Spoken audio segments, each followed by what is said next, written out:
we're in section 311 in chapter notes part 2 on page 13. 3.11 is hyperbolic functions.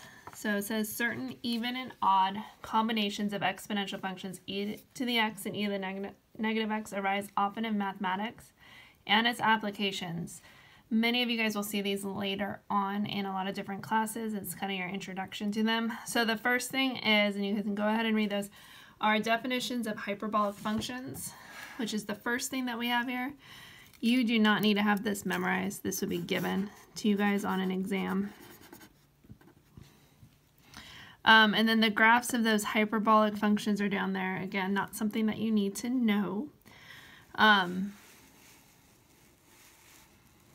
Next thing we have is hyperbolic identities, which again, this would be given to you guys on an exam. I'll let you have some time to look those over on your own.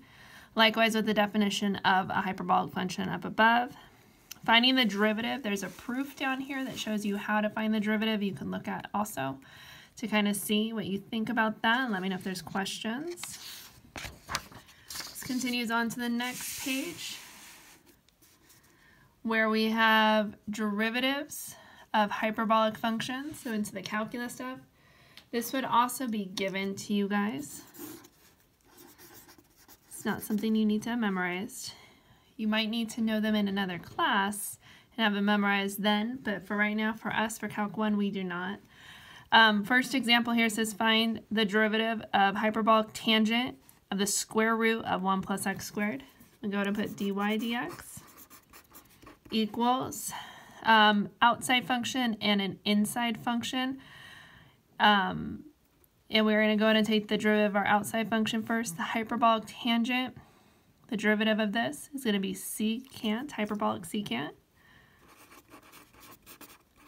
Leaving that inside function the same. So it's going to say the square root of 1 plus x squared times, we have to multiply by that inside function, the derivative of that, which is going to be 1/2 1 plus x to the second raised to the negative 1/2 times, and again we still have an inside function that we need to take the derivative of, which would be 2x. From here, see if you can clean this up and get the answer that's posted on Canvas.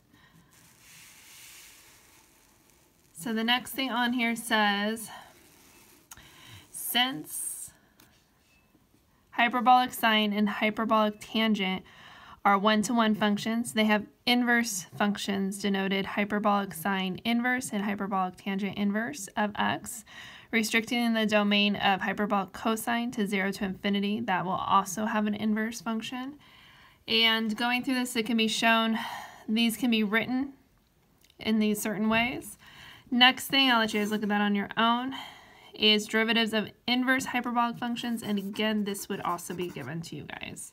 So not something that you would have to have memorized for this class. So the next thing that we have, this continues on, there's an example at the top of the page up here. And with page 15, this one's asking for us to find the derivative of hyperbolic sine inverse of x over x squared. I'm going to go ahead, and you can use the quotient rule. I'm going to go ahead and rewrite it so I can use the product rule. Say this is the same thing as d dx of x to the negative second hyperbolic sine inverse of x. And again, it's up to you if you want to use the quotient rule or the product rule. So we're going to have our derivative, dy dx is equal to, since I am multiplying two things, I am using that product rule. It's the first term times the derivative of the second.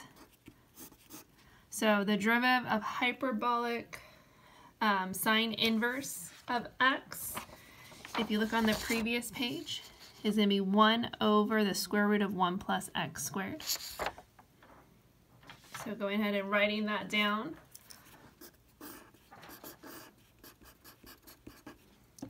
Plus the second